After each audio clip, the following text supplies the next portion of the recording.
다윗과 하나님 사이에 이제 그 상호 사랑과 헌신의 인격적인 결속과 헌신의 관계 그랬는데요. 그 언약 체계를 의식이라는 게 있거든요. 이제 체계를 의식이 있는데 그 의식은 사실은 의미가 언약이 그만큼 엄중하다라는 것을 나타낸다고 봐야 됩니다. 여러분들 그 창세기 15장에 보면 이제 하나님과 아브라함 사이에 언약이 체결될 때 보면요. 그 이렇게 아브라함이 짐승들을 잡아서 둘로 쪼개고 그 쪼갠 고기 사이로 이제 타는 횃불이 지나가지 않습니까? 그게 이제 하나님이 지나가시는 것을 상징화하는 것이거든요. 이제 성경학자들이 다 그렇게 봅니다. 근데 그 행위가 뭘 말하느냐? 바로 이제 그 언약은 어떻게 언약을 깨면 안 된다. 언약을 깨는 것은 그것은 참 저주를 불러오는 일이다. 라는 의미인 것이죠. 그래서 언약의 엄중함을 이제 나타내는 그런 의식이라고 볼 수가 있겠는데요. 여러분들 신명기에도 보면은 이제 저주가 많이 나오지 않습니까? 사실 신명기가 언약책이잖아요. 언약책인데 그 28장에 가서 보면 굉장한 저주의 말씀들이 나타나거든요. 근데 왜 그런 저주가 선포되느냐? 여러분들 하나님을 그런 분으로 오해하면 안 됩니다. 그 말씀도 우리가 이제 사실은 오해해서 받아들이는 게 문제죠. 그죠? 사람이 말을 하면 말귀를 잘 알아들어야 되잖아요. 말귀를 못 알아들으면 괜히 자꾸 오해를 하는 것입니다. 그래서 하나님께서 그런 말씀을 하실 때도 그 말씀의 의도를 알아야 되거든요. 그런데 이제 그 말씀의 의도는 뭐 이렇게 설명할 수가 있을 것 같아요. 그 언약 관계가 그만큼 엄중하다. 언약은 어떻게든 깨지면 안 된다. 언약이 깨지면 그 자체가 불행이다. 저주다. 그것을 나타내는 방식인 거예요. 그죠? 언약을 깨면 벌금 100만 원 물어라. 언약을 깨면은 저기 어디 힘든 곳에 가서 한 10년 살고 오더라. 그러면 뭐예요? 언약의 가치가 그거밖에 안 되는 거예요. 그죠? 그러나 언약을 어기면 이러이러한 재앙들이 따른다. 그 얘기는 뭡니까? 뒤집어서 얘기하면 언약은 그렇게 중요한 것이다 라는 것이에요.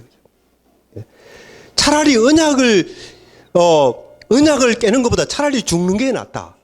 그 얘기는 죽음이 가볍다라는 얘기가 아니고요. 그만큼 언약이 중요하다라는 얘기예요. 하나님과 언약을 깨고 사느니 차라리 저주를 받는 것이 어떻게 보면 더 나은 것이다. 그런 의미를 담고 한마디로 말해서 언약이 그만큼 중요한 것이고 언약을 잃으면 모든 것을 다 잃는다. 세상의 모든 것을 다 가졌다 할지라도 언약을 잃어버리면 모든 것을 다 잃어버리는 것하고 똑같은 것이다. 하나님께서는 그걸 말씀하고 싶으신 거예요. 그걸 말씀해요. 그래서 그런 말씀 속에도 사실은 이제 하나님의 사랑이 엿보이는 것입니다. 이게 좋은 것이 있는데 이게 너무 소중한 것인데 이걸 잃어버리면 모든 것을 다 잃어버리는데 하나님 그걸 가르치고 싶으신 거예요. 근데 그걸 어떻게 가르치십니까? 바로 그런 것이죠. 신명기 28장에 나오는 그런 거예요. 그래서 그거를 그냥 리트럴하게 그것을 잘못 받아들이면은 괜한 정말 하나님의 의도를 알지 못하고 하나님을 이상한 분으로 하나님은 그냥 복수심에 넘치는 하나님은 그저 사람에게 저주만을 하시기를 원하시는 그게 아니죠. 그게 아닌 것입니다. 그 얘기는 언약이 그만큼 중요한 것이다. 사활을 걸고서라도 반드시 지켜져야 될 것이 언약의 관계이다. 그걸 아까 말씀드렸잖아요. 언약은 뭡니까? 하나님을 선물로 받는 통용인 거예요. 그 다음에 다윗의 입장에서는 그 하나님께 자신을 온전히 바치는 것인가 동시에 그 언약을 통해서 하나님을 선물로 받는 것이죠. 그것이 안 돼버리면 어떻게 되는 거예요? 그것이 안 돼버리면 어떻게 됩니까? 하나님이 세상을 지으신 창조의 목적이 다 무효로 돌아가 버린 것이죠. 그렇잖아요?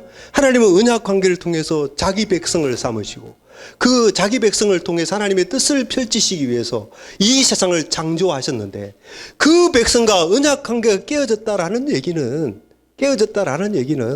단순히 하나 약속이 깨어졌다 이런 의미가 아니고 이 우주를 창조하신 하나님의 창조 계획이 무너진다 그런 얘기예요. 그거는 일어나면 안 되는 일이죠. 그 언약 관계가 깨어지면 인간편에서는 영원히 하나님과 깨어진 관계 속에 살아야 되고, 그 얘기는 하나님 없이 살아야 된다라는 얘기인 거예요. 비유가 될지 모르겠습니다만은, 그 지구에 사는 사람이 영원토록 태양 없이 살아라. 그 이상 저주가 어디 있습니까, 여러분들? 살 수 있겠어요, 우리가? 태양빛 아래서 사니까 이렇게 사는 거예요. 네? 이 지구상에서 영원토록 태양 없이 살아라. 이것만큼 저주가 어디 있는 거예요? 언약을 깨는 것은 그런 의미다라는 거예요. 언약을 깨어버리면 하나님 없이 살게 된다라는 거예요, 인간이. 그래서 하나님이 막으시는 것은 무슨 수를 써서라도 막아야 되는 게 뭡니까? 언약이 깨어지는 것을 막아야 되는 거예요. 이것만큼은 유지가 돼야 되는 거예요. 그래서 그 의지의 표현이 뭡니까? 언약 체결 의식 속에 나타나는 거예요. 짐승을 잡고 그 짐승을 쪼개고 그 쪼갠 고기 사이로 지나가는 이 행위를 통해서 언약이 얼마나 중요한 내용을 담고 있느냐 하는 것을 하나님이 가르치기를 원했다. 그렇게 이야기할 수 있고요. 또 언약 체결한 것을 보면 이제 여러분들 아시다시피 이제 언약 식사라고 하는 것도 있거든요. 그 시내산에서 보면 그 시내산 언약이 체결될 때 여기 보면은 그 출애굽기 24장 9절로 11절에 나오는데요. 모세와 또 이스라엘 장로 70인이 이제 시내산에 올라가서 그 이제 식사를 나누는 그런 장면이 나타나는데, 그런 것을 이제 언약 식사, 이렇게 언약을 맺는 체계라는 그 맥락 속에서 이제 사랑과 친교잖아요, 친교. 그렇죠? 근데 그런 게 여러분들 예수님에게도 나타나요. 여러분들 예수님이 십자가에 돌아가시기 전에 마지막 그 만찬을 드시잖아요. 그때 이제 이것은 내 피로 세우는 내 새 언약이라. 그러시면서 제자들과 마가다락방에서 이제 포도주를 마시고 그다음에 떡을 떼고 이렇게 식사를 나누시잖아요. 그것도 새 언약의 맥락 속에서 나타나는 일이고, 따라서 그것도 이제 언약 식사라는 말로서 우리가 이제 부를 수가 있는 것이죠. 그래서 옛 언약에서도 언약 식사가 있었던 것이고, 새 언약에서도 사실은 그런 의미에서 언약 식사. 근데 그게 뭐냐? 이런 것입니다. 언약이 품고 있는 기쁨과 감사. 식사는 사실 기쁨을 나누는 자리잖아요. 즐거움과 행복함과 만족함과 희락이 있고 웃음이 있고 막 기쁨이 있고, 그게 식사 자리잖아요. 그러니까 언약이 담고 있는 그런 어떤 포지티브한 측면, 언약이 담고 있는 그 축복들, 이런 것들을 이제 이 언약 식사가 이렇게 그 상징적으로 나타내고 있다. 이렇게 우리가 볼 수가 있죠. 그죠? 그런 자원들 생각해야 되고, 여러분들 하나님과 친밀한 관계를 나누는 것이 얼마나 복인가. 사실 그 모든 기쁨의 근원은 하나님이시죠. 기쁨의 근원은 하나님이시다. 모든 좋은 것은 다 하나님께로 오신다. 세상 사람들은 모르죠. 자기들이 누리면서도 이게 하나님께 주시는구나 알지 못하는 것입니다. 사실은 모든 선한 것, 복된 것, 아름다운 것, 우리가 추구할 만한 것, 그런 것들은 사실은 다 하나님께 속한 것이죠. 근데 그 하나님을 누리는 것이 얼마나 복인가. 시편 4편 7절로 8절에 주께서 내 마음에 두신 기쁨은 그들의 곡식과 새 포도주가 풍성할 때보다 더하니이다. 이게 이제 하나님과의 관계 속에서 누리는 말로 닿을 수 없는 기쁨. 그 신약 성경에 많이 나오잖아요. 바울이 막 감옥 속에 찬송 부르면서 막 이렇게 찬송 부르고, 그죠? 이 베드로서 같은 경우에는 베드로 사도 그랬잖아요. 말로 닿을 수 없는 기쁨. 환난 가운데서도 말로 닿을 수 없는 기쁨. 그런 표현들이 나오거든요. 빌립보서 거기도 기뻐하라, 기뻐하라, 기뻐하라 이런 뭐. 그래서 저는 믿는 사람들이 어떤 사람이냐? 기뻐하는 사람이라고 생각이 됩니다. 하나님이 함께 하시는 사람의 표지가 뭐냐? 기쁨입니다. 기쁨. 그러니까 막 이렇게 엄숙하게 막 이렇게, 그게 하나님이 함께 하시는, 물론 그런 요소가 없지는 않겠죠. 거룩함의 속성 중에 어쩌면 그런 게 있을지도 모르겠습니다만, 그러나요, 기쁨입니다. 기쁨, 즐거움. 즐거움. 그래서 이 믿는 사람들은 기뻐하고 즐거움이 늘 충만해야 되는 거죠. 즐거움. 그게 사실은 하나님과 동행하느냐 안 동행하느냐를 판가름하는 어떤 잣대일 수가 있습니다. 어떤 잣대일 수가 있어요. 여러분들 가만히 생각해 보세요. 내 마음속에 얼마나 기쁨이 있는가? 내가 얼마나 즐거움이 있는가? 정말 하나님 안에서 얼마나 기쁨과 즐거움. 여러분들 성령의 열매 가운데 분명히 기쁨이 속해 있습니다. 성령이 우리 속에 있으면 기뻐해야 돼요. 기뻐해야 돼요. 이제 그런 것들을 아주 중요한 어떤 요소. 이제 제가 제 형님 이야기를 해서 죄송합니다만, 제 형님이 얼마 전에 이렇게 소천하셨거든요. 소천하셨는데 이제 혈액암으로 이렇게 고생하시다가 몇 년 동안 고생하시다가 하셨는데, 그분이 이제 예수 믿고 이제 신앙생활 하던 분이었거든요. 그런데 저는 놀랐어요. 저도 저보고 그렇게 하라면 전혀 자신이 없는데 그분이 그렇게 기뻐하시더라고요. 감사하다. 예. 저는 처음에 그러길래 뭐 우리 하는 말이 같다. 억지로 저런 말씀 하시겠지. 그렇게 생각했거든요. 그런데 그 오랜 병상을 하고 제가 돌아가시 직전에 만났을 때도 변함이 없었어요. 평안하다, 기쁘다, 감사하다. 자기는 이걸 너무 복으로 생각한다. 하나님께 가는 것이 너무 행복하다. 그렇게 말씀하시는, 돌아가시기 일주일 전에. 저는 그런 것이 있어야 된다고 생각합니다. 이렇게 하나님으로부터 말미암는 기쁨, 그것이 기독교인의 정체성이다. 하나님의 백성이 갖는 고유한 정체성이다. 아무도 빼앗을 수 없는 정체성이다. 왜냐? 하나님이 기쁨이시니까. 여러분들 에덴 동산 할 때 에덴 의미도 기쁨의 동산이라는 뜻입니다. 왜 그렇습니까? 그 동산에 하나님이 계시니까 그런 거죠. 그렇지 않습니까? 기쁨의 원천 되시는 그분이 계시는 곳이니까 당연히 기뻐야 되는 것이죠. 저는 오늘날 이 시대에 우리가 회복해야 될 중요한 과제가 그거라고 생각합니다. 성도들과 교회가 기뻐해야 됩니다. 그 하나님으로부터 말미암는 기쁨, 그것만큼 세상에 강력한 메시지는 없다고 봐요. 신앙으로부터 말미암는, 하나님으로부터 말미암는 즐거움과 기쁨, 그것이 100마디 말보다 어쩌면 세상 사람들에게는 더 강력한 메시지가 될지 모릅니다. 우리가 회개해야 되는 것이 그런 것을 회개해야 되는 거예요. 사실은 정말 우리가 무엇으로 기뻐하는가, 무엇으로 즐거워하는가. 하나님과의 언약 관계를 맺어서 하나님을 선물로 받고 내가 하나님과 더불어 동행하고 하나님이 내 안에 거하시고 내가 하나님 안에 거하시고 그것이 나에게 기쁨의 근원이 되는 것이고 그것이 하나님의 백성의 고유한 정체성이다. 성경은 그것을 가르치고 있는 것이죠. 그래서 이게 잘 안 되면 우리가 뭔가 자신을 돌아봐야 됩니다. 내가 하나님과의 관계에 있어서 뭔가 문제가 있다. 그런 생각을 해야 되지 않는가 생각합니다. 저도 이렇게 강연을 합니다만은 늘 이 부분에 있어서 하나님께 죄송한 거죠. 그렇지 못할 때가 너무 많거든요. 근데 그런 것들이 얼마나 하나님의 영광을 가리는가. 세상 사람들 앞에서 늘 기뻐해야 될 사람들이 늘 인상 쓰고 다니고 그게 무슨 하나님께 영광이 되는가. 세상 사람들이 다 괴로워하는 그 상황 속에서도 기뻐하다. 누구 때문에? 하나님 때문에. 사실 그래야 되는 거거든요.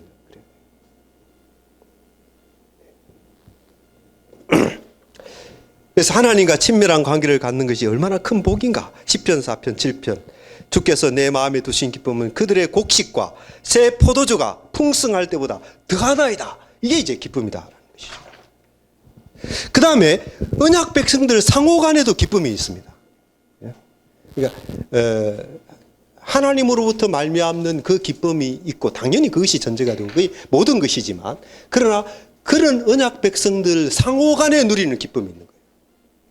시편 133편에 나오는 말씀이죠. 같이 한번 읽어볼까요, 여러분들? 시편 133편 시작. 보라, 형제가 연합하여 동거함이 어찌 그리 선하고 아름다운고 머리에 있는 보배로운 기름이 수염 곧 아론의 수염에 흘러서 그의 옷깃까지 내린 같고 헐몬에 있으니 시온의 산들에 내린 같도다. 거기서 여호와께서 복을 명하시나니 곧 영생이로다. 이게 이제 언약 관계는 인간에게 이렇게 즐거움과 기쁨, 언약을 맺은 언약 백성들이 함께 모여 있는 그 곳은 이런 기쁨과 즐거움이 있는 그런 참 것이죠.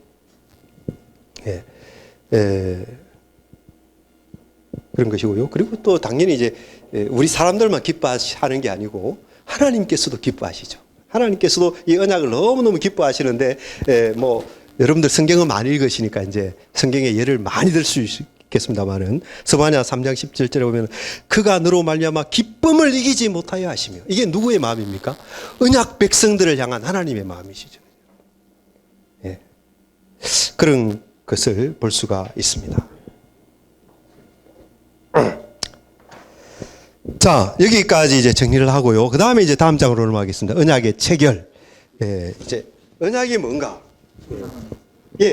이제 지금 그 8장에서 약속과 언약이라는 이제 제목으로 쭉 했고, 그 다음에 이제 언약이 체결이 어떻게 되는가? 그 다음으로 넘어갈 텐데, 이제 질문 받겠습니다. 체결 의식은 필수적인 것입니까? 언약의 체결 과정 속에서 복에 반드시 있어야 되는 건지인가 하고, 네. 언약 가운데서 네. 네. 언약의 맥락 속에 언약 체결 의식을 볼 수 있는 그런 말씀이나 확인된 직접 확인된 내용이 있습니다. 네. 그래서 지금 이제 언약의 체결 단락에서 그 문제를 다루게 됩니다. 이제 그 문제를 다루게 되는데, 거기 들어가서 한번 아마 제가 설명을 다 하고 나서 그때 다시 한번 질문을 해 주십시오. 그죠? 그래서, 한번 우리가 언약의 체결 단락 넘어가서, 자, 뭐 불필요한 말씀들 제가 반복할 필요가 없을 것 같고, 이 언약을 지시하는 요소들 그 단락으로 이제 넘어가는데, 이 목사님께서 방금 질문하셨다시피 다윗 언약 사무엘하 7장을 보면 그런 언약 체결 의식이 전혀 안 나타나거든요. 아브라함 언약에서는 그런 체결 의식이 나타났잖아요. 근데 왜 사무엘서에는 그런 의식이 없는가? 과연 이게 언약을 맺는 그런 어떤 내용이기나 한 것인가? 이제 그런 의구심을 많이 불러일으키는 게 사실입니다.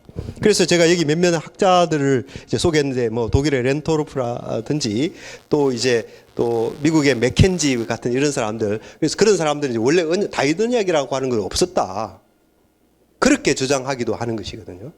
하는데 저는 이제 그렇지 않다고 봅니다. 분명히 이 사무엘하 7장 속에는 언약을 지시하는 요소들이 너무나도 분명하게 들어있다라는 것인데요. 여러분들 일단은 그 사무엘하 23장 5절에 가보면 그게 다윗의 유언시가 나오는데, 그 유언시에 이런 내용이 들어있어요. 내 집이 하나님 앞에 이같지 아니하냐. 하나님이 나와 더불어 영원한 언약을 세우사 만사에 구비하고 견고하게 하셨으니 나의 모든 구원과 나의 모든 소원을 어찌 이루지 아니하시랴. 지금 이 노래는 다윗이 이제 유언을 남기면서 하는 말이거든요. 그러니까 자기의 삶을 돌아보면서 회고하면서 유언의 성격을 갖는다라는 것이죠. 그 맥락에서 다윗이 뭐라고 합니까? 하나님이 나와 더불어 영원한 언약을 세우사, 이렇게 말하고 있거든요. 그러면 다윗 역사의 맥락 속에서, 사무엘서의 맥락 속에서 이 영원한 언약을 세웠다라고 하는 것이 무엇을 지시하는가? 분명하게 그것은 사무엘하 7장의 내용을 지시하는 것이다, 그렇게 볼 수밖에 없는, 그 외에는 이런 내용이 안 나타나니까요. 그래서 다윗은 분명히 사무엘하 7장의 이 내용을 염두에 두고서 하나님께서 나와 더불어 영원한 언약을 맺으셨다, 이 말씀을 하고 있는 것이죠. 더군다나 여기 영원이라는 말도 주목할 만한데요. 사실은 그 다윗 언약을 맺을 때 하나님이 이렇게 했잖아요. 내 집과 내 나라가 내 앞에서 영원히 보존되고 내 왕위가 영원히 견고하리라. 그렇죠? 아시죠? 그죠? 이 누가 한 말입니까? 하나님께서 누구를 통해서요?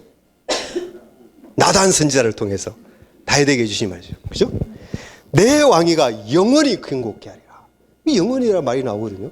그래서 유언의 맥락에서 하나님이 나와 더불어 영원한 언약을 맺었다라고 했을 때 그것은 분명히 뭡니까? 사무엘하 7장에서 다윗에게 주어진 이 영원한 약속을 두고 하는 말이다 라는 것이죠. 이게 한 가지 증거입니다. 그죠? 분명히 하나님은 이제 그런 면에서 이 본문은 언약을 맺은 것에 대해서 이야기하는 것이 분명하고, 그 다음에 아까 헤세드가 이제 언약을 압축적으로 표현해주는 언약의 핵심 가치를 담아내는 말이라고 그랬잖아요, 그죠? 하나님의 헌신과 인간의 어떤 하나님께 대한 충성, 그것을 집약적으로 표현해주는 말이 헤세드라고 했는데요. 그래서 이 헤세드라는 말은 사실은 전문 용어로서 받아들일 정도입니다, 그죠? 전문 용어. 이 헤세드란 말이에요. 근데 사무엘라 7장에 보면 이 언약의 가치를 담아내는 용어, 헤세드. 이걸 이제 사람들은 언약적 사랑, 이렇게 이제 많이 설명하기도 하거든요. 이제 그런 말이 사무엘라 7장에도 이제 나타나고 있다라는 것이죠. 여기 이제 은총을 빼앗지 않겠다, 그런 말씀이 있잖아요. 바로 그 은총이라는 말이 뭐겠죠? 네, 왜 바로 여기 은총이라는 말이 헤세드거든요. 벌써 두 가지죠, 그죠? 유언시에 나타났던 그 영원한 언약이란 말, 그 다음에 언약을 가리키는 단어인 헤세드가 여기 등장을 하고 있고요. 그 다음에 또 다른 중요한 것은 뭐냐면, 그 언약 체결이 될 때는요, 언제든지 언약 당사자들 간의 관계를 규정하는 공식 문구가 있게 됩니다.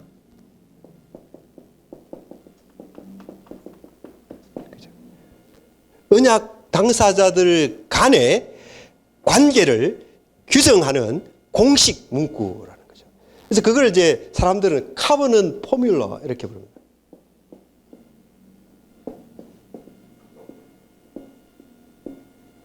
카버넌 포뮬러. 이렇게 이제 부르기도 하는데요. 이 중에 가장 표준적인 언약 공식이 뭐냐면요. 에스겔서 11장 20절에 나오는 표현인데, 그들은 내 백성이 되고 나는 그들의 하나님이 되리라. 잘 아시는 말씀이죠. 이게 이제 가장 스탠다드한 표준적인 언약 공식입니다. 나는 그들의 하나님이 되고 그들은 나의 백성이 되리라. 관계를 규정하는 공식적인 문구죠. 그런데요, 놀랍게도 다윗 언약에도 그런 언약 공식이 등장합니다. 그게 뭐냐면, 나는 그에게 아버지가 되고 그는 내게 아들이 되리니, 이 문구인 거예요. 비슷하잖아요, 여러분들, 그죠? 비슷하죠. 하나님이란 말과 백성이라는 말 대신에 이게 뭐가 사용되고 있습니까? 아버지와 아들. 그죠? 하나님이 누구예요? 아버지시고, 백성이 누구라는 말이에요? 아들이란 말이에요. 그죠? 그러니까 똑같은 공식이라고 할 수 있어요, 사실은요. 그죠? 그래서 무슨 얘기입니까? 여기에도 역시 카버넌 포뮬러, 언약 공식이 여기에서 등장한다. 그죠? 자, 그렇기 때문에 사무엘라 7장 이 본문은 분명히 언약 체결에 대해서 이야기하는 본문이 맞다라고 우리가 결론을 맺을 수 있고, 대다수 거의 일부 비평학자들 외에는 대다수 성경학자들이 이 다윗 언약을 이제 이야기를 하고 있는 것이죠. 네. 어떻습니까? 좀 이해가 됐습니까? 혹시 질문이 있나요? 여기까지 설명했는데.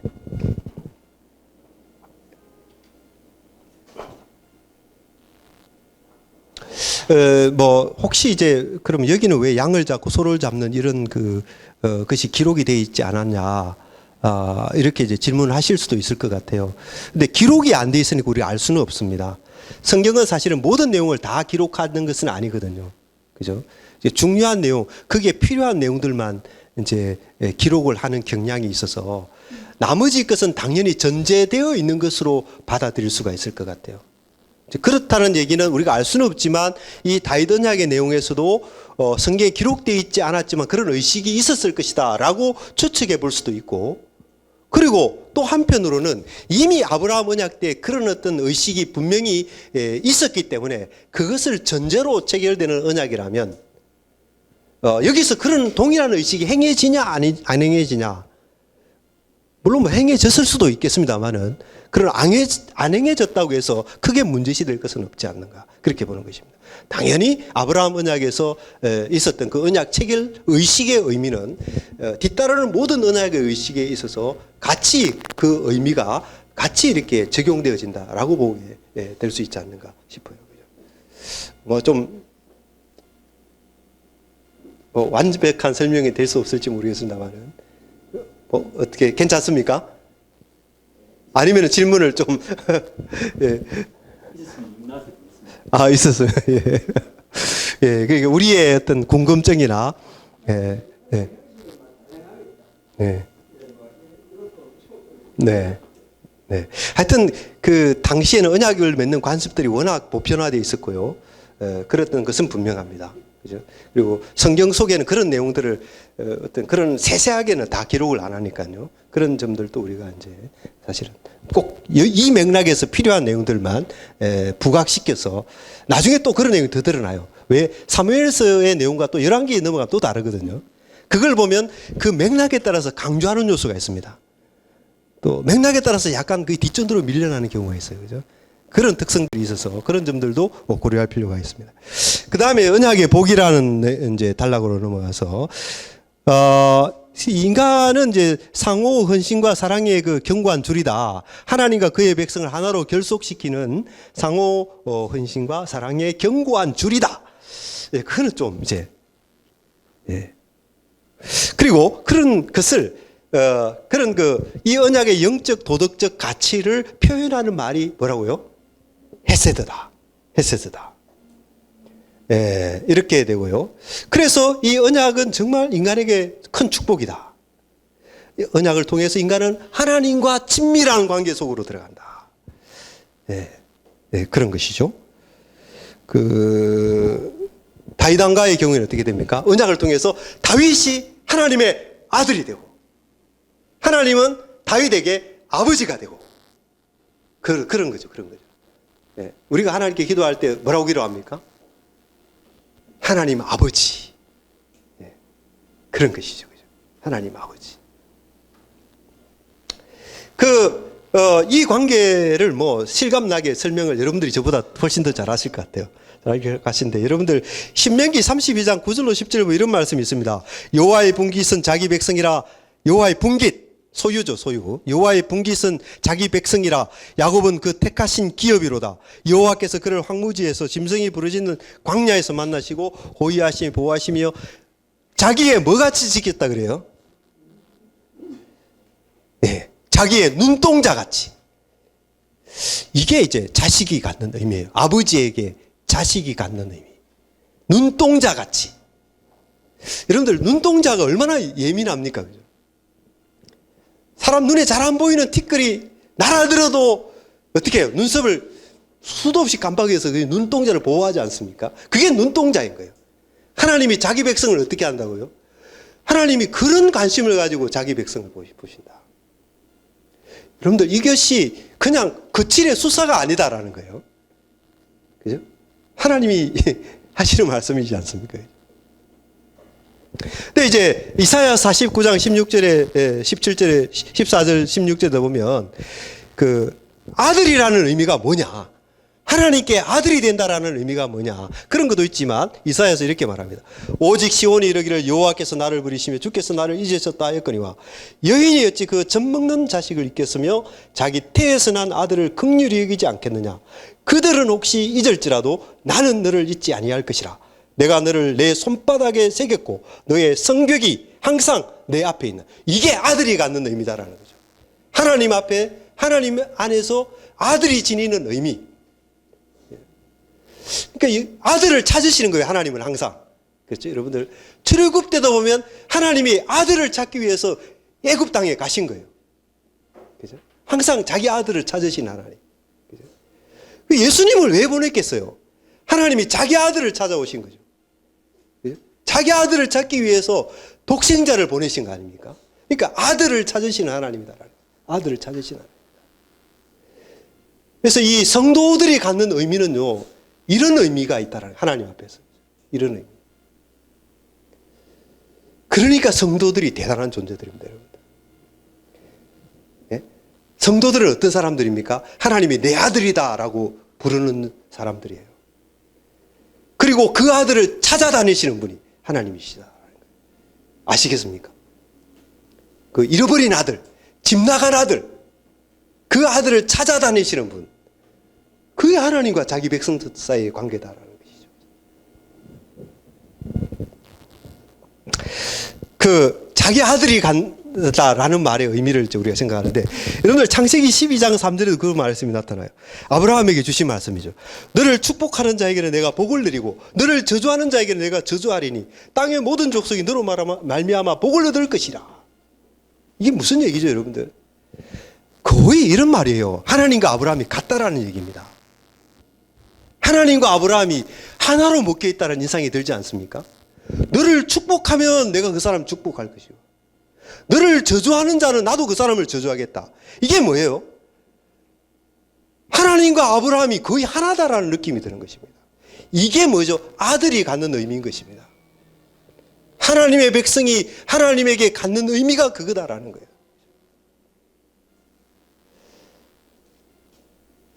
그 나중에 이제 바울 사도가 예수 믿는 사람을 핍박하기 위해서 많이 들어보셨죠. 다메섹에 갈 때 예수님 나타나가지고 예수님 뭐라고 그러세요? 그렇죠. 네가 어찌 그리스도인들을 핍박하느냐 이렇게 말하죠. 네가 어찌 나를 핍박하느냐 이렇게. 그러니까 자기 백성과 뭡니까? 자기 자신을 동일시하지 않습니까? 동일시. 그게 아들됨이 갖는 의미다. 언약 관계는 그런 내용을 담고 있는 것이다. 그러니까 언약을 한번 맺은 사람은요, 이게 엄청난 사람이 된다는 것입니다. 하나님과 언약을 맺은 사람은 하나님과 하나로 묶이게 된다는 거예요. 그 사람의 불행을 하나님은 자신의 불행으로 받아들이는 거예요. 그리고 하나님 되심으로 갖는 모든 선의 결정체, 그것이 다 그 사람 것이 된다라는 의미죠. 그 아들 것이 된다라는 얘기인 것입니다. 이게 언약 관계에서 누리는 복이다라는 거예요. 복이다라는 거예요. 그래서 우리가 언약이라는 말을 쓸 때도 그걸 좀 알고 써야 됩니다. 야, 이 언약이라는 게 그런 내용을 담고 있다. 그런 내용을 담고 있다.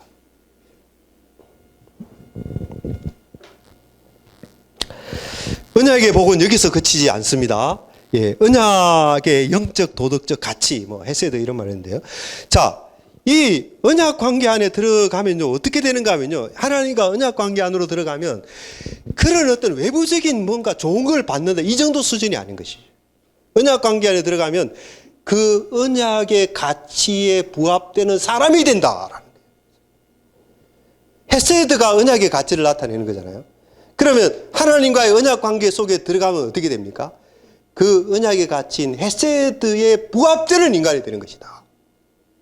그렇게 되는 거예요. 그 언약 관계가 그냥 단순히 관계로만 끝나지 않아. 너 잘 아는 사이다. 내가 늘 언제나 너 편이 들어줄게. 이런 차원으로 머무는 것이 아니다라는 것이죠. 그 언약 관계에 걸맞는 인간이 되어진다 이거죠. 걸맞는 인간이 되어진다. 마치 그 도공의 손에 잡힌 진흙이 어떻게 됩니까? 이 고려청자나 이조백자로 빚어지지 않습니까? 언약 관계를 맺게 되면 그 관계를 맺은 사람은 어떻게 되죠? 그런 사람이 된다라는, 그런 사람. 원래 인간은 그런 사람이 되도록 되어 있는 거죠. 왜냐? 하나님의 형상. 하나님의 형상대로 지음받은 인간인데 범죄하고 타락했기 때문에 인간이 이 지경이 되었잖아요. 이제 인간을 보면 사실 원래를 뭘 봐야 됩니까? 인간을 보면 그 속에서 하나님을 볼 수 있어야 되는 거죠. 그 인간을 바라볼 때, 야, 하나님이 저렇게 거룩하신 분이구나. 저 사람을 볼 때 하나님이 저렇게 사랑하시는 분이구나. 또, 그 인간을 볼 때 하나님이 저렇게 선한 분이구나. 그걸 볼 수 있어야 되는 거 아닙니까? 그럴 때 하나님의 형상이 되는 거죠. 그죠? 근데 지금 사람들을 보면 어떻게 되는 거죠? 하나님 보는 것이 아니라 거의 마귀를 보는 듯한. 아이고. 예, 사실 이게 우리로 하여금 정말, 예, 여러분, 바울이 왜 오호라 공고한 자로다. 바울이 왜 그렇게 부르짖을까요? 아마 자기 속에 있는 그 부패의 성의 실제를 보았기 때문에 그런 것이죠. 이 자신을 보면 하나님을 봐야 되는데 아무리 자신을 봐도 하나님이 안 보이고 다른 것이 보이더라. 이게 인간이 처한 비극적인 현실이죠. 허물과 죄로 죽은 인간이다. 뭐 그런 말씀의 의미. 인간이 부패한 존재다라고 했을 때 그 말이 갖는 깊이. 인간이 얼마나 깊이 병든 존재인가. 근데 어쨌든 이 하나님과 언약 관계를 맺게 되면 그런 비참한 인간이 어떻게 된다는 거죠? 새로워지게 되는 거죠. 그런 언약 관계에 부합되는 인간으로 변화되는 것이고, 그래서 하나님의 형상을 회복하게 되는 그런 관계. 그게 언약 관계 안에 들어간 자가 누리게 되는 축복이 되는 것이죠. 하나님은 끊임없이 그 언약 백성들을 그 방향으로 몰고 가시는 거죠. 그 관계, 하나님은 어떻게 해요? 충실하신 분이잖아요. 하나님은 하나님 되심으로 충실하시니까 자기 아들을 어떻게 포기하시겠습니까? 그렇지 않죠. 그런 가치에 부합되는 사람이 되도록 하나님께서는 이끌어 가신다. 그게 이제 성경이 가르쳐요. 지금 우리가 언약 체결에 대해서 이제 공부를 하고 있는데요. 근데 이 언약을 맺는 것을, 그러면 다윗이 어떻게 이런 언약을 맺게 됐냐? 다윗이 어떻게 이런 놀라운 복을 받게 됐느냐?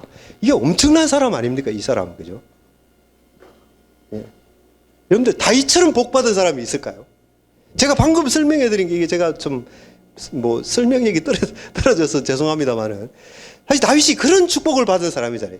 그 엄청난 축복을 받은 거죠. 그죠? 근데 다윗이 도대체 어떻게 하다가 이런 축복을 받았느냐? 그런 거죠.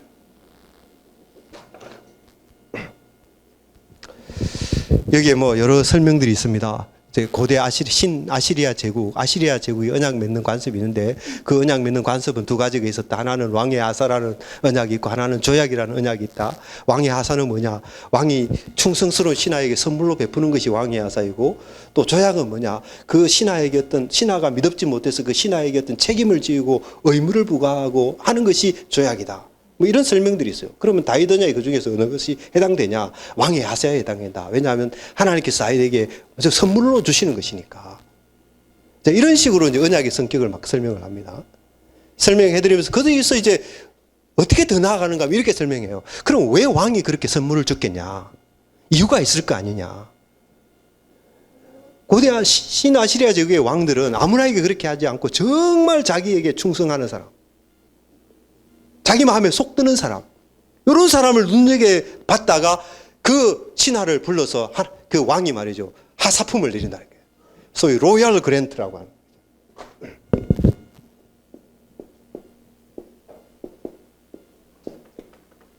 그러니까 왕의 하사, 이제 이렇게 그런 것을 내리거든요. 자, 그러면 이제 다윗 언약이 왕의 하사와 비슷하다고 한다면, 이제 사람들은 이제 그런 점들을 들어서 이제 설명을 하는 거죠. 다윗도 왜 그렇게 언약의 축복을 받았느냐? 바로 이것이 하나의 모델이 된다라는 거죠. 뭐냐 하면, 다윗도 하나님께 충성을 했지 않냐? 하나님을 기쁘시게 했지 않냐? 하나님 마음에 속 들었지 않냐? 그러니까 하나님이 그걸 너무 기뻐하셔서 이런 하나님께서 언약을 맺으심으로써 그런 축복을 베풀어 주셨다. 이제 이런 방식으로 설명을 하는 거죠.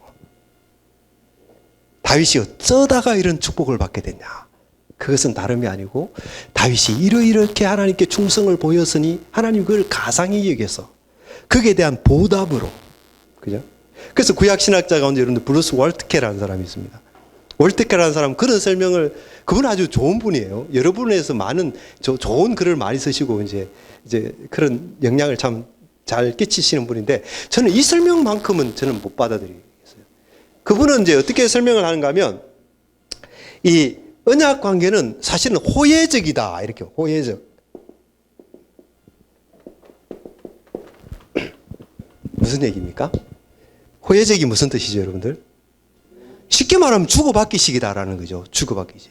이쪽에서 죽이니까 거기에 대해서 담례로 이가하고. 여러분, 그런 것을 호혜적이다라고 말하지 않습니까? 그래서 이 브루스 왈트케라는 이 구약신학자도 그런 차원에서 언약을 이야기합니다. 다윗 언약도 사실은 호혜적이다. 아브라함 언약도 사실은 호혜적이다. 노아 언약도 사실은 호혜적이다.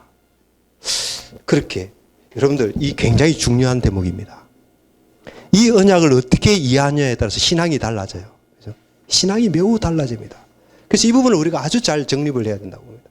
자, 여러분들 한편으로는 이 말이 솔깃하고 정말 설득력이 있어 보여요. 왜냐하면 여러분들 다윗이 얼마나 충성된 인물이었나요? 바세바와 우리아 사건을 제외한 그 일생에 보면 거의 흠이 없습니다. 그죠? 목동으로부터 부름을 받을 때부터 다윗은 거의 정말 그죠? 골리앗과의 싸움, 사울에게 도망 다닐 때 그 다윗의 모습, 다윗은 일이 있을 때마다 늘 하나님께 기도하고 그런 식으로 했거든요. 그러니까 다윗이 이 정도 했으니까 사무엘라 7장쯤에 이러니까 하나님 됐다. 이제 됐다. 너 그 정도면 됐어. 그러니까 언약 맺자. 그 호혜적 아니에요? 아브라함 언약도 그런 겁니다. 자, 본토 친척 아비 집을 떠나서 내가 내게 지시할 땅으로 가라. 그러니까 어때요? 아브라함이 두말 없이 믿고 따라갔잖아요. 아브라함이 그런 헌신을 보였으니까 아브라함에게 하나님께서 그런 언약을 맺어주시지 않냐. 호혜적이다. 노아 언약은 어떻습니까? 창세기를 보면 노아는 당세의 완전한 자요. 노아가 그렇게 온전한 사람이었으니까 하나님이 노아를 사랑하셔서 그에게 언약을 체결하는 언약의 복을 베풀어 주신 거다. 이런 식으로 설명을 하는 것이죠. 어때요, 여러분들?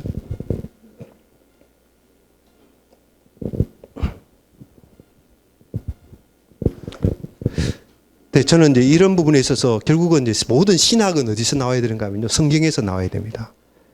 그러니까 성경에서 나와야 된다는 말은 무슨 얘기입니까? 성경을 잘 읽어야 된다는 것이죠.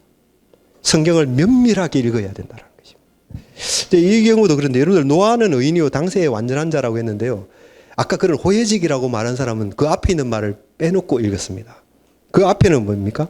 그러나 노아는 하나님께 은혜를 입었더라. 그 말이 먼저 나옵니다. 뒤집으면 안 되죠, 여러분들. 노아는 당세의 완전한 자이니 은혜를 입었더라. 이게 아닙니다. 그죠? 하나님께 은혜를 입었더라. 그리고 나서 당세의 완전한 자. 이 말이 나오는 것입니다. 왜 완전하게 살 수 있었느냐? 하나님의 은혜가 그에게 임했기 때문이다. 은혜가 난 결과물이다. 라는 거예요. 그 은혜가 없다면 어떤 얘기가 되는 것이죠, 여러분들? 허물과 죄로 죽은 자입니다. 그죠?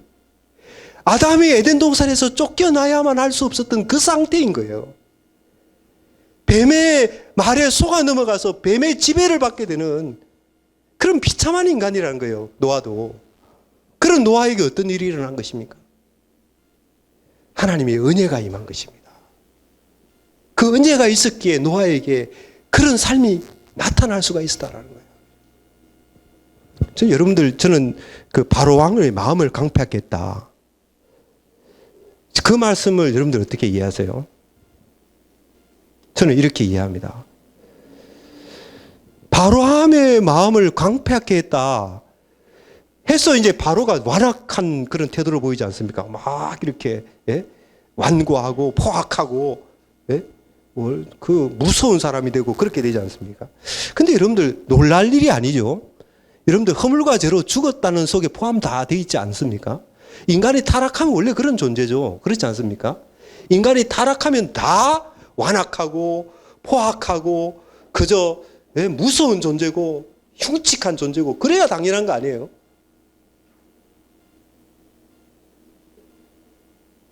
그래서 저는 그 본문을 이렇게 이해합니다.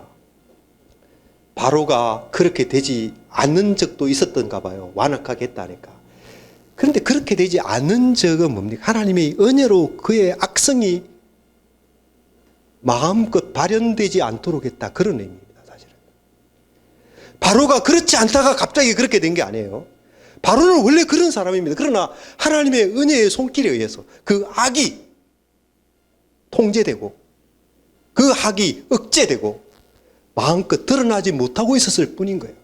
그러나 하나님께서 은혜의 손을 거두시니 그 속에 있는 악성이 제동장치 없이 드러나게 되는 것입니다. 그것을 가리켜서 성경은 완악하게 된다, 그렇게 표현을 하고 있는 거예요. 그래서 사실 여러분들 이 세상이 이 정도 유지되고 있는 것에 대해서 우리는 놀라워해야 됩니다. 사실은 세상이 어떤 면에서 안타까운 일이 있고 하지만 또 다르게 뒤집어 보면요, 사실은 이 마귀에 속한 세상이 됐지 않습니까? 아담과 하와가 범죄하고 나서 이렇게 에덴 동산에서 쫓겨나왔는데 말이죠. 분명히 바울 사도는 우물가지로 죽었다고 이야기하지 않습니까? 다 이 세상이 반역천지가 되어버렸다, 이게 지옥 같은 세상이 됐다, 그게 성경의 말씀 아닙니까? 그런 관점에서 보면 이 세상이 말이죠, 그래도 이 정도로 유지되고 있는 게 기적인 거죠. 왜 이런가? 저는 그렇게 생각합니다. 그래도 하나님의 은혜의 손길이 악을 어느 정도 통제하고 계시기 때문에 이 정도로 유지가 되는 것이다, 이렇게 생각하는 것이죠. 근데 그 하나님의 은혜의 손길이 없어져 버리면 어떻게 됐어요? 그 악이 마음껏 발현되겠죠. 그러면 어떻게 되겠죠? 간혹 그런 적도 있죠. 뭐 히틀러 사건이라든지.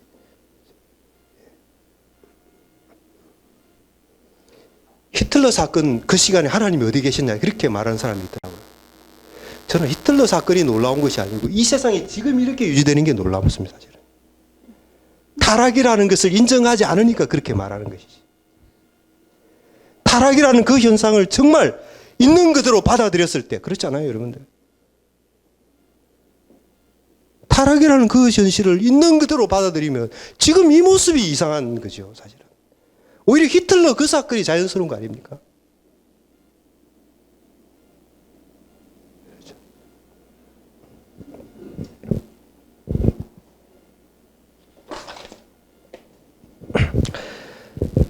예, 제가 아까 아브라함을 이야기 드렸는데요. 자, 아브라함이 그렇게 충성했지 않냐, 순종했지 않냐, 그러니까 언약을 베풀어 주셨다. 여러분들, 그것도 오해입니다. 여러분들, 아브라함이 분명히 순종을 했던 사람이고 순종이 중요합니다. 그죠? 근데 왜 순종했냐, 그걸 알아야 돼요. 순종이 있기 전에 뭐가 있었습니까, 여러분들? 순종이 있기 전에 하나님의 부르심이 있었던 것입니다. 갈대아 우르를, 내 본토 친척 아비 집을 떠나라! 그 말씀이 아브라함이 생각해낸 겁니까? 아브라함이 뭐 환상 속에 들은 말이에요? 살아계신 하나님이 능력 있는 말씀으로 아브라함에게 하신 말씀이잖아요. 그 말씀이 임하고 이어서 나타난 결과가 뭡니까? 순종이라는 결과로 나타난 것입니다. 아브라함을 불러주신 말씀이 뭐냐? 그 말씀에 불과한 거 아니냐? 인간의 말이야, 그렇죠. 그러나 하나님의 말씀은 그렇지 않습니다, 여러분들. 창세기 1장 보십시오. 하나님이 어떻게 창조했습니까? 빛이 있으라. 말씀하니까 빛이 현실로 나타나는 거예요. 그게 하나님 말씀에 갖는 능력인 것입니다. 그러니까 아브라함에게 임했던 그 말씀이 말이죠, 그저 공기만 진동시키는 공허한 그런 말이 아니다라는 거예요. 그것은 창조적인 말씀인 것이죠. 그 말씀이 떨어지면 그 심령이 가만히 있을 수가 없는 거예요. 역사가 나타나게 되는 것입니다. 왜 그러냐? 말씀의 능력이라는 거죠. 말씀의 능력. 그래서 우리는 불가항력적인 부르심이다, 그렇게 이야기하는 것이죠. 하나님의 말씀이 그렇게 임하는 사람들이 있습니다. 거부할 수 없더라고요. 여러분들, 이 하나님이 누구십니까? 초월자 아니에요. 전능자이십니다. 전능자. 그분이 부르시는데 버틸 수 있겠습니까, 여러분들? 예? 그분이 부르시는데도 버틴다 그러면 그건 하나님이 아니시죠. 그렇지 않을까요, 여러분들? 아브라함이 그 말씀의 능력에 이끌려서 나온 것입니다. 뭐 그런 것들이 그 사람의 심리 속에 어떤 현상이 일어났고, 그리고 그 심리적인 변화가 어떤 방식으로 전개되어져서 어떻게 떠나게 됐고, 그건 우리가 알 수가 없어요. 그러나 그 본질을 생각하면 그런 거다라는 것이죠. 그 본질. 아브라함에게 먼저 하나님의 부르심이 있었기 때문에 순종이라는 그 결과가 나타나게 됐다. 믿음은 그렇게 생기는 거예요. 그래서 로마서에도 나오죠. 믿음은 어디서부터 난다고요? 네? 어디서부터 납니까? 들음에서 난다. 듣는 것이 중요하다라는 거예요. 하나님은 항상 그런 방식으로 이야기합니다. 말씀하십니다. 여러분들, 하나님이 이스라엘 백성들과 언약을 맺을 때도 말이죠. 하나님이 눈으로 볼 수 있는 방식으로 믿음이 생긴다면 그렇게 하셨을 거예요. 하나님이 눈으로 이스라엘 백성들에게 다 보여주시고 자 믿어라 이랬겠죠. 그러나 어떻게 하십니까? 하나님 자신을 보여주시지 않습니다. 뭐로 하십니까? 말씀으로. 하나님 목소리로. 오히려 하나님은 우상을 섬기지 마라. 형상을 만들지 말라 하는 것이 하나님 말씀의 방식. 그게 참된 신앙입니다. 여러분들. 말씀 위에 근거한 신앙. 그게 참된 신앙이라는 거예요. 여러분들, 다윗 언약에도 제가 이것을 이제 쭉 설명을 드렸습니다만 사무엘하 7장 부문을 읽어보면요, 그게 너무나도 잘 나타나고 있어요. 여러분들. 사무엘하 7장을 보면은 다윗과 하나님 사이의 관계에 있어서 처음부터 끝까지 하나님이 주도적이십니다. 그 주도적이라는 사실이 어디에 나타납니까? 5절부터 17절까지 하나님이 말씀하시는데요, 하나님이 계속 1인칭 화자로 등장하십니다. 나라는 표현으로 등장해요. 그 짧은 문맥 속에 나라는 표현이 모두 몇 번 등장하는가 하면요, 35번 등장합니다. 아시겠습니까, 여러분들? 이게 지금 다윗과 언약을 맺는 장소입니다. 그 언약을 맺는 그 중요한 맥락에서 하나님이 나라는 표현, 그것을 35번이나 한다는 거예요. 이게 뭘 나타내는 거죠? 하나님이 주도하신다. 하나님이 주권자이시다. 하나님이 하시는 일이다. 그걸 강조하고 있다는 것이죠. 더 구체적으로 이야기하면 이렇게 됐습니다. 자, 다윗을 데려다가, 목동이었던 다윗을 데려다가 이스라엘의 주권자로 삼으신 것은 하나님 자신이다. 이렇게 이야기하고 있어요. 주권자로 삼았다. 또 9절에 가서 보면 다윗의 모든 원수들을 멸하신 분도 하나님 자신이다. 다윗의 이름을 위대하게 만들어 주실 분도 하나님 자신이다. 그리고 10절과 11절에 가서 보면 이스라엘을 위해서 한 곳을 정하시고 그들로 하여금 그곳에서 안전하게 거하게 하실 분도 하나님 자신이다. 다윗을 모든 원수에게서 벗어나 편히 쉬게 하시고 다윗을 위해 집을 지어주실 분도 하나님 자신이다. 계속 그걸 이야기하고 있는 거예요. 나라는 표현이 계속 등장합니다. 그리고 12절로 16절에 가서 보면 다윗의 나라와 그의 왕위를 영원히 견고하게 하실 분도 하나님 자신이라고 밝히고 있어요. 그래서 다윗과의 관계에서 호혜적이지 않습니다. 호혜적이지 않고 다윗과의 관계에서 하나님이 항상 주도적이었고 다윗은 철저하게 하나님께 의존적이었다. 그래서 다윗이 먼저 충성을 바친 결과 언약의 수혜자가 되었다라고 하는 것은 적어도 사무엘하 7장 본문이 가리키는 바가 아닙니다. 여러분들, 정직한 마음으로 사무엘하 7장을 아무리 거듭거듭 읽어봐도 우리 어떤 신학적인 선입관을 가지고 그 속에 무엇을 집어넣지 않는 한 그 본문에서 분명히 강조하고 있는 것은 하나님의 주도권이에요. 하나님의 주권적인 행하심이십니다.